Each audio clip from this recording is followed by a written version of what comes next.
He is looking like an A-class Souls. Like, listen, we played Lies of P, okay? I got so angry at that demo. It took me like 4 to 6 hours to beat. I don't even know if I need to watch this. From Gamescom, I am Seth Macy. I am joined by His Majesty's treasure straight from the United Kingdom, Matt Purslow. How you doing, Matt? I'm good, thank you, Seth. How are you? I'm wonderful. You just saw Lies of P. Everybody wants to know how Bloodborne-y is Lies of P. I mean, so it's set in this beautiful city called Krat, and it is very Bloodborne in its aesthetic.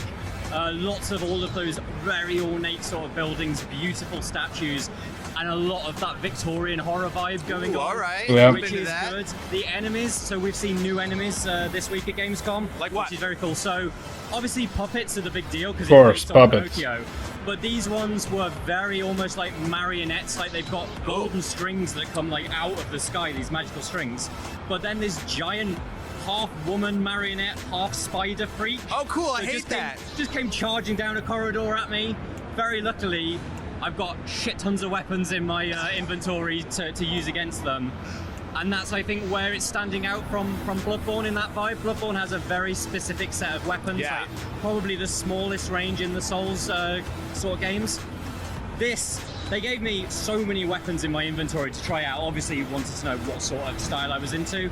I'm very much into kind of like the dex builds a lot faster. Yeah. But it's the heavy weapons that really stood out to me. Okay. Massive kind of circular saw on a big pole, a Wow. huge wrench, a kind of a massive fire axe that sets things on fire. Oh, I man. had a sort of lance that got acid in the tip of it. Wow. There was so much, like, Damn. so much kind of like environmental effects. I thought it was just going to be those 3 swords the entire game. Acids, all of those kind of effects that give it just that little bit of extra RPG. Yeah. Okay, cool. Did you get a chance to take on any bosses? Yeah, so it was the King of Puppets boss. Ah, Not the Master King of Puppets. Ah, Not the Master. He's pulling your strings. Of course. But yeah, the thing that I found like really interesting about this is there's almost like a sense of humor to this game that I really like. really? So when you meet this King of Puppets, he's asking you to dance. Like he stretches out his arm, and so you kind of bat him aside, and then he kind of does like this very faux kind of crying sort of element, and then proceeds to beat the absolute living crap out of you. Yeah, he's this massive robot, kind of like with a crown on, obviously. Yep. Does an awful lot of bouncing around. He's got extendable arms that spin around the arena. Oh, cool. Just absolutely knocking all like the tables over. It's in like this theater. You got a scythe, bro? But What? then when you batter him, you obviously get the fact it's a 2-stage boss, as so many of these Souls-like games Right. are. And then this guy called Romeo gets out of it, and he is so fast. Yeah. Like, so one of the stronger sort of fast-based. This guy on the right's like wondering when he's going to say something that's like, can't say that. You and set fires in rings and then leap up.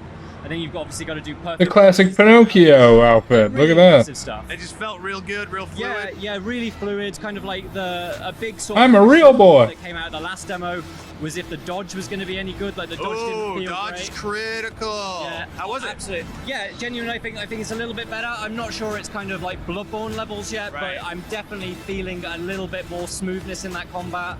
And the fact that you can block as well, like whereas Bloodborne was more of a kind of like dodge and Get out of the sort way, get out of the way. Oh, yeah. deal. Okay. It's kind of coming together. It's a good combat system, I Nice. think. Yeah. You talked a little bit about the weapons. Tell me about the arm. Oh yeah, so this guy has so your Pinocchio character's got this mechanical arm that you can switch out with lots of different versions. Because the enemies in this area were weak against acids, I had this thing that literally is, you know, like the stuff that they pump the venom into Bane in Arkham Asylum? Yeah. It's like that all the way down your Cool. arm, and you can spray out acid in either like a Yes. horizontal or a vertical path. Nice. Very, What? very cool, and obviously when they step through it, they start taking acid damage. Yeah. And that's very cool, but I could also swap that out with a rocket launcher, because who doesn't want a rocket launcher against a boss fight? That classic Pinocchio weapon, the rocket launcher. That's pretty Absolutely. cool, man. There are other ones that we've seen in other demos, like there's the puppet string, which Yeah. is much more in line with the Pinocchio Sure, thing. But the rocket launcher and the acid spray are definitely my picks for this area. Oh, hell yeah. Is there anything we haven't talked about that you feel like you need to discuss?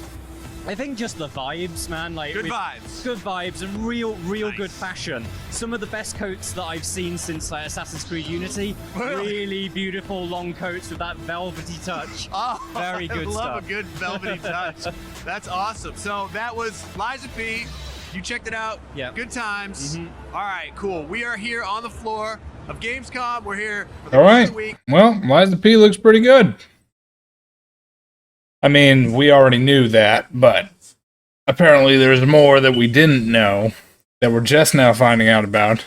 More weapons, more upgrades, more different armors, just a whole bunch of new stuff. Yeah, looks good. Can't wait to play it again. Day one.